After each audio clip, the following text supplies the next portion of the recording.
నమస్తే. ఈరోజు మన స్టూడియోలో ప్రముఖ ఆధ్యాత్మికవేత్త, ఆస్ట్రాలజర్ బ్రహ్మశ్రీ సుభాష్ శర్మ గారు ఉన్నారు. గురువుగారితో మాట్లాడేద్దాం. నమస్కారం గురుగారు. శ్రీమాత్రేనమండి. గురుగారు, ప్రతి నెల కూడా కుంభరాశి ప్రేక్షకుల నుంచి మనకు విశేష స్పందన అయితే వస్తుంది. అలాగే మన ఉగాది రాశి ఫలితాలకు కూడా మంచి రెస్పాన్స్ అయితే వచ్చింది. మరి ఇప్పుడు ఏప్రిల్ మాసంలో మరి వీళ్ళ పరిస్థితి ఎలా ఉండబోతుంది? అలాగే షష్టగ్రహ కూటమి ప్రభావం అనేది ఈ మాసం పర్టికులర్గా వీళ్ళ మీద ఎలాంటి ప్రభావం చూపిస్తుంది గురుగారు? తప్పకుండా తెలియజేస్తాను. ముందుగా ప్రేక్షకులందరికీ శ్రీమాత్రే నమః, శ్రీ గురుభ్యో నమః. నమో దేవ్యై మహాదేవ్యై శివాయే సతతం నమః. నమ ప్రకృత్యే భద్రాయే నిహతాం ప్రణతాస్మిత. కుంభరాశి చాలా అదృష్టమైనటువంటి రాశిలో కుంభరాశి ఒకటి. కుంభరాశి వారికి ప్రస్తుత కాలంలో శని సంచరిస్తున్నటువంటి రాశి నుంచి మీనరాశిలోకి అడుగుపెట్టాడు. కాబట్టి కుంభం నుంచి మీనంలోకి ఎప్పుడైతే అడుగుపెట్టాడో కుంభరాశి వారికి సగం దారిద్ర్యం తొలగిపోయింది. ఇంకోటి ఏంటంటే ప్రస్తుత కాలంలో ఈ షష్టగ్రహ కూటమి యొక్క ప్రభావం కుంభరాశి నుంచి లెక్క వేస్తే ద్వితీయ స్థానంలో, రెండవ స్థానంలో సంచరిస్తుంది. కాబట్టి కొంతవరకు ఎఫెక్ట్ అయితే పడేటటువంటి అవకాశం ఉంటుంది. ఎప్పుడైనా శని తానున్నటువంటి వెనక రాశికి అలాగే ముందున్నటువంటి రాశికి రెండిటికి కూడా ఇబ్బందులు కలిగిస్తూ ఉంటాడు. కాకపోతే ఏంటి అని అంటే కనుక ఇప్పుడున్నటువంటి స్థానంలో కనుక చూసుకున్నట్టయితే కుంభరాశి వారికి గురుబలం కానివ్వండి, శని యొక్క బలం కానివ్వండి చాలా అద్భుతంగా ఉన్నాయి. అందులోనూ ద్వితీయ స్థానంలో శని సంచారం అనేటటువంటి లాభదాయకమైనటువంటి స్థానము. ఇక కుంభరాశి వారికి ఈ మాసం చూసుకుంటే, ఇప్పుడు ఓవరాల్గా కాదు, ఈ ఒక మాసం చూసుకుంటే కనుక అద్భుతమైనటువంటి స్థానం అని చెప్పుకోవచ్చు. శుభాన్నిచ్చేటటువంటి స్థానము, అదృష్టాన్నిచ్చేటటువంటి స్థానం అని చెప్పుకోవచ్చు. అంత పెద్దగా గడ్డు కాలం అనేటటువంటిది ఏమీ కనిపించదు. అంత నెగిటివ్ ఇంపాక్ట్ కానివ్వండి, లేదా పోవాల్సినటువంటి విషయం కానీ ఏమీ లేదండి. నార్మల్గా ఉంటుంది. అలాగే నార్మల్గా ఉండడంతో పాటు వృత్తి వ్యాపారాదులలో మంచి లాభదాయకమైన జీవితాన్ని అనుభవిస్తూ ఉంటారు. రాష్ట్ర రాజకీయాల్లో ఉన్నటువంటి వారు మంచి అనుభూతి పరంగా ఉన్నటువంటి విషయాల్లో చురుగ్గా ఉంటూ ఉంటారు. చేయవలసిన పనులు సకాలంలో పూర్తి చేసుకోగలుగుతారు. విందులు వినోదాల్లో ఎక్కువగా పాల్పంచుకుంటూ ఉంటారు. ఆస్తులు కొనుగోలు చేస్తుంటారు. ఎప్పుడైతే శని ద్వితీయ స్థానంలో సంచరిస్తారో ఆస్తులు కొనుగోలు సొంత ఇంటి కల నెరవేరేటటువంటి లక్షణాలు ఉంటూ ఉంటాయి. ఇక అద్భుతమైన యోగం అని చెప్పుకోవచ్చు. కుంభరాశి వారు భయపడాల్సిందో కానీ బాధపడాల్సిన అవసరం ఏంటి. ఇన్ని రోజులు కష్టం అనుభవించారు, ఇక ముందు అదృష్టాన్ని అనుభవిస్తారు. ఎప్పుడూ కూడా కష్టం శాశ్వతం కాదు, అదృష్టం శాశ్వతం కాదు. ఇన్ని సంవత్సరాలు వాళ్ళు ఏంటంటే కష్టాన్ని అనుభవించారు. ఎలాంటి కష్టాన్ని? సాంసారికమైనటువంటి జీవితానికి దూరంగా ఉన్నారు. డబ్బు కొరత విపరీతంగా పడ్డారు. అయిన వాళ్లతో మాటలు పడ్డారు. శత్రుత్వం ఏర్పరచుకున్నారు. మనకు అయిన వాళ్ళు మనల్ని మనం నమ్ముకున్నటువంటి వాళ్ళే వాళ్ళ మీద అనవసరమైన నిరారోపణలు చేస్తున్నారు. వీటన్నిటిని అధిగమించేటటువంటి యోగం ఇప్పుడు కుంభరాశి వారికి చాలా అద్భుతంగా రాబోతుంది. కనుక నీ జీవితంలో మిత్రుడెవరు, శత్రువు ఎవరు అని నువ్వు తెలుసుకున్నావు. ఇక నుంచైనా నువ్వు జాగ్రత్త పడవలసినటువంటి అవసరము ఇప్పటి నుంచి ఏర్పడబోతుంది. కుంభరాశి వాళ్ళు రాసి పెట్టుకోండి, ఈ పౌర్ణమి తర్వాత వాళ్ళ జీవితం టాప్ పొజిషన్లోకి వెళ్ళబోతుంది.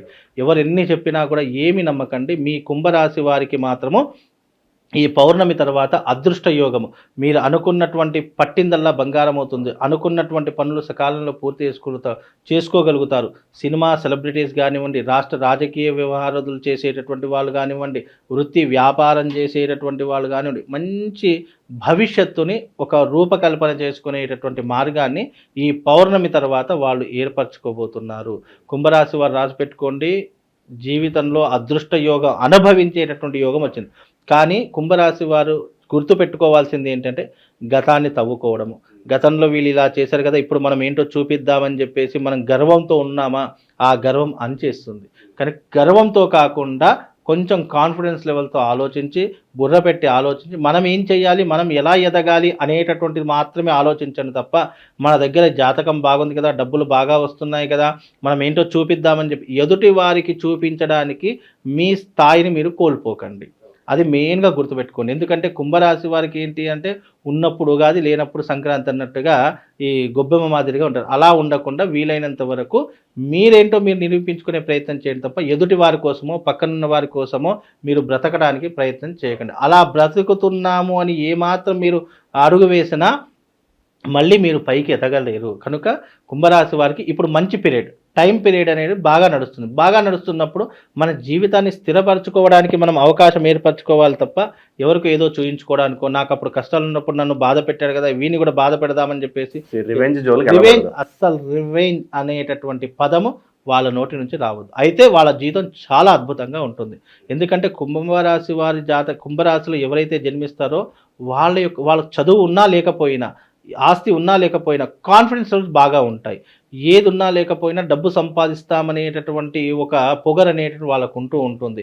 ఏదైనా సరే చూసుకుందాంలే అనేటటువంటి ఒక ధైర్యం అనేటటువంటి వాళ్ళకు ఉంటుంది. కాబట్టి ఆ ధైర్యం ఉన్నటువంటి వారికి జీవితంలో ఎప్పటికైనా మంచి పొజిషనే వస్తుంది. కనుక ఇప్పుడు వాళ్లకు చాలా అద్భుతమైనటువంటి యోగం కాబట్టి కుంభరాశి వారు ఎవరైతే ఉన్నారో మీరు మీ భవిష్యత్తును ఒక ఇల్లు కొనుక్కోవడం, ఒక ఆస్తిని సంపాదించుకోవడం, ఒక లగ్జరీ లైఫ్ను అనుభవించడము అనేటటువంటి యోగం మీకు ఇప్పుడు రాబోతుంది. ఈ రాబోయేటటువంటి యోగాన్ని మీరు కాలదన్నుకోకండి. ఈ పౌర్ణమి తర్వాత మీ జీవితంలో పెను మార్పులు వస్తూ ఉంటాయి. కనుక వాటన్నిటినీ కూడా మీరు చేజిక్కించుకొని మీరు ఎలా పైకి రావాలి అనేటటువంటిది మాత్రమే ఆలోచన చేసుకోండి. దాని తర్వాత కుంభరాశి వారిని కొట్టేవారు ఉండరండి. గురుగారు, మార్చి తర్వాత ఎక్కువగా ఉద్యోగాల్లో మార్పులు, వేరే కంపెనీ మారాలి అనే ఆలోచనలు ఎక్కువగా వస్తూ ఉంటాయి. మరి ఆ మార్పు మంచిదేని అంటారు వీళ్ళకి? ప్రస్తుత కాలంలో మీ కుంభరాశి వారికి అదృష్ట యోగం ఎలా వస్తుంది అని అంటే కనుక ఆపర్చునిటీస్, అవకాశాలు వస్తూ ఉంటాయి. ఆ అవకాశాలు వచ్చినప్పుడు ఏది సరైనటువంటిది అని నిర్ణయించుకునేటటువంటి స్థాయి వాళ్ళకు ఉంటూ ఉంటుంది. కనుక మీరు ఉద్యోగం మార్పు చేస్తే మన జీవితం బాగుంటుందా, లేదా ఇదే ఉద్యోగంలో ఉంటే కంటిన్యూషన్ చేస్తే మన లైఫ్ బాగుంటుందా అనేటటువంటిది వాళ్ళ విచక్షణ జ్ఞానానికి వదిలేయాలి. ఎందుకంటే మార్పులు చేర్పులు అనేటటువంటివి ప్రతి మనిషి జీవితంలో వస్తాయి. కానీ దాన్ని ఏది సరైనటువంటి నిర్ణయము అని తీసుకునేటటువంటి వాటిలో వాళ్ళు తప్పకుండా జాగ్రత్తగా ఉంటే కనుక చాలా బాగుంటుంది. అది వాళ్ళ యొక్క స్థాయిని బట్టి, వాళ్ళ యొక్క పొజిషన్ని బట్టి అవి ఏర్పడుతూ ఉంటాయి. కనుక అవి వాళ్ళే నిర్ణయించుకుంటే బాగుంటుంది. కాకపోతే వీలైనంత అవకాశాలు వస్తూ ఉంటాయి. కానీ దాన్ని ఏ రకంగా నిర్వహించుకోవాలి, ఏ రకంగా ముందుకు తీసుకుని వెళ్ళాలి అనేటటువంటి ఆలోచన కుంభరాశి వారికి మనం వదిలేసేయాలండి. గురుగారు, గ్రహస్థితి బట్టి ఏ వ్యాపారాలు బాగుంటాయో చెప్తారా, లేదంటే ఖచ్చితంగా జన్మ నక్షత్రం చూసుకోవాలంటారా?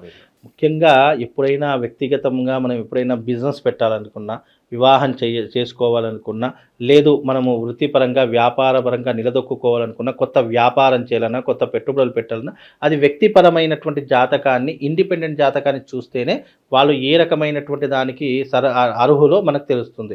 కాకపోతే ఓవరాల్గా కుంభరాశిలో పుట్టినటువంటి వారు ఏంటి అంటే నిండు కొండలాగా ఉంటూ ఉంటారు. వీళ్ళకు వాటర్ బిజినెస్ కలిసి వస్తుంది, ఐరన్ బిజినెస్ కలిసి వస్తుంది, పాల ఉత్పత్తి కేంద్రాలు కలిసి వస్తాయి, గోల్డ్ ఫైనాన్స్ లేదా రియల్ ఎస్టేట్ ఫైనాన్స్ వీళ్ళకి కలిసి వచ్చేటటువంటి పెట్టుబడులు పెట్టడానికి సరైనటువంటి మార్గాలు. కనుక వీటి మీద పెట్టుబడులు పెడితే తప్పకుండా వీళ్ళకు లాభదాయకమైనటువంటి జీవితాన్ని అనుభవించేటటువంటి యోగం కనిపిస్తుందండి. గురుగారు, గుడ్ టైం అయితే స్టార్ట్ అవబోతున్నారు. వీళ్ళకి గతంలో ఉన్న పాఠాలు నేర్చుకుని వీళ్ళు ధైర్యంగా ముందుకు వెళ్ళడానికి మంచి రెమెడీస్ అని ఉంటే తెలియజేయండి వీళ్ళకి. ముఖ్యంగా కుంభరాశి వారు గుర్తుపెట్టుకోండి, మీరు జీవితంలో ఒక్కసారైనా సరే వైశ్రవణ తంత్ర కుబేర యాగం చేయించుకోవాలి. ఇలా ఈ వైశ్రవణ తంత్ర కుబేర యాగం చేసుకోవడం వల్ల ఇంకా మీ భవిష్యత్ అనేటటువంటి ముందుకు వెళ్ళే అవకాశము, మీకు జీవితంలో నెగిటివ్ ఇంపాక్ట్, ఆర్థికపరమైనటువంటి సమస్యలు లేకుండా మీ జీవితానికి ఒక రక్షణ కవచంలా ఉండేటటువంటి తంత్రయాగము వైశ్రవణ తంత్ర కుబేర యాగం. ఇది చేసుకుంటే గనక జీవితంలో వీళ్ళకి అదృష్ట యోగం అనేటటువంటిది ఇంకా కొనసాగుతూనే ఉంటుంది. అలాగే వీళ్ళు దైవారాధన చేసుకోవాలంటే శివారాధన చేసుకోవడము, శివుని అర్చించడం, పూజించడము. వీలైతే కుంభరాశి వారికి ఒక మంత్రం చెప్తాను.